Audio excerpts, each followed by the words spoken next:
What if Hearthstone's 4 mana 7/7s were in Magic the Gathering? Let's start things off with Eerie Statue, a 4-cost wild typeless card with 7 attack and 7 health, and the effect can't attack unless it's the only minion on the battlefield. Now, you may have noticed this effect is terrible, so much so that it would be better if it had no effect at all. This is to balance its above average stats per cost, as if this card simply had no effect at all, it would be included in every aggro deck, as something as big as this, played on turn 4, can't be ignored. Converting this card into Magic, it may become a 4 generic cost artifact creature golem with 7 attack and 7 toughness, and the effects, or rather restrictions, Eerie Statue enters tapped and doesn't untap during your untap step. If Eerie Statue is the only creature on the battlefield, untap Eerie Statue. Activate only as a sorcery. Eerie Statue comes into play tapped, as that seems to be the standard way to balance innately powerful cards. It untaps itself only if there's no other creatures on the battlefield, is to imitate not being able to attack unless there's literally nothing on board. Now, I could have simply given this card the keyword Defender, being unable to attack as long as it has the keyword, and then removing Defender when it's the only creature on the battlefield. However, even if this card could never attack, having a blocker with high toughness and attack would prevent your opponent from ever attacking, as in Magic, the attacking player doesn't choose the targets, the defending player does, meaning that unless all your creatures either have Death Touch, killing any creature damaged by that card instantly, or have 7 or more attack, you're never dealing combat damage to your opponent, not without eviscerating your own board first. And because of that, this card doesn't untap itself at the start of your turn. This card becomes an artifact as the creature type Golem, are all artifact creatures. It has a completely generic cost to make up for the harsher untap requirements. That and artifact creatures are usually colorless. The next card to be converted is Imposing Anubisath, a 4-cost wild typeless card with 7 attack and 7 health with the keyword Taunt. Your opponent must target an opposing minion with Taunt for attacks, and the effect can't attack. If I convert this card into Magic, I would make it a 4-cost Jackal Warrior with 2 green and 2 generic, and the restrictions Defender. Imposing Anubisath enters tap. Whenever Imposing Anubisath becomes tap, it doesn't untap during your next untap step. This card has the restriction Defender, as all Imposing Anubisath can do is essentially block.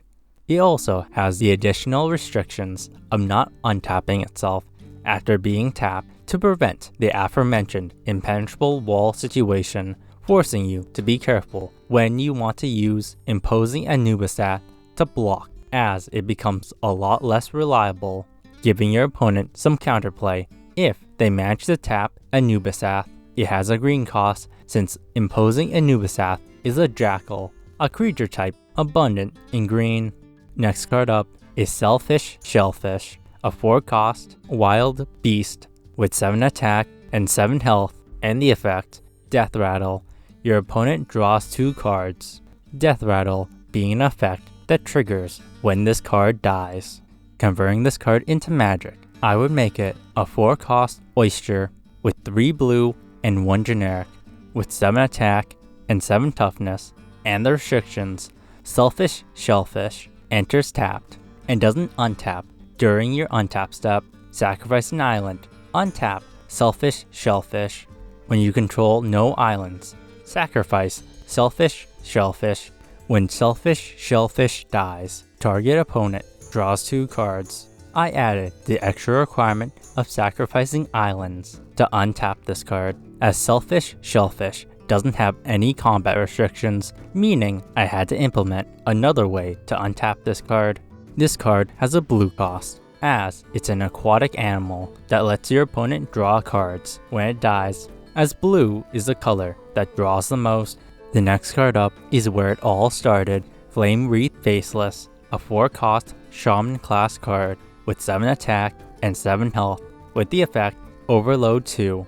Overload, preventing you from using X mana at the start of your next turn, where X is the card's overload amount.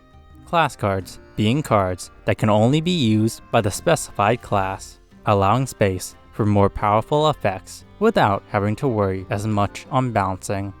Most of the time, if I convert this card, it may become a 4-cost Eldrazi Horror with 1 blue, 1 colorless, and 2 generic, with 7 attack and 7 toughness, and the restrictions. Flame Wreath Faceless enters tapped and doesn't untap during your next untap step. At the beginning of your upkeep, you may tap 2 lands you control. They don't untap during your next untap step. If you do, untap Flame Wreath Faceless. This card has an additional colorless mana cost associated to it to increase the difficulty of playing this card, not to be confused with generic costs that can be paid with any color. It taps lands at the beginning of your upkeep to imitate overloading mana, and while a mana overload is temporary in Hearthstone, it becomes an interesting way of preventing Flame Wreath Faceless from always being untapped. It has a blue cost as it taps cards and prevents them from untapping. The last card we will be converting will be Crixus the Voracious, a 4-cost legendary typeless demon hunter card with 7 attack and 7 toughness, and the effect Battle Cry. Discard your hand, Death Rattle, draw 3 cards. Converting this card, it may become a 4-cost legendary horror with 2 black and 2 blue with 7 attack and 7 toughness, with the restrictions Crixus the Voracious enters tapped and doesn't untap during your untap step. When Crixus the Voracious enters the battlefield, discard your hand. At the beginning of your upkeep, you may discard your hand. If you do, untap Crixus the Voracious. When Crixus the Voracious dies, you draw 3 cards. I added the additional cost of discarding your entire hand to untap Crixus, as it keeps up the theme of discarding cards. It also has the easiest untap requirement to meet, so long as you don't mind going into top deck mode. It has a 4-color cost, since it's not only a 4-mana 7/7, but it also lets you draw 3 cards when it's destroyed to make up for nuking your hand. It has a black cost, since black is the color that discards the most, and a blue cost, since blue is the color that draws the most. If there's anything I should have changed, or any ideas on cards I should convert next, please let me know in the comments below. And if you like this video, you should check out this one, where I converted Yu-Gi-Oh's XYZ Union monsters into Magic the Gathering. All right, what do you got? Let's go with 4 mana 7/7. On board, it's there. Yeah. There are other words on that card.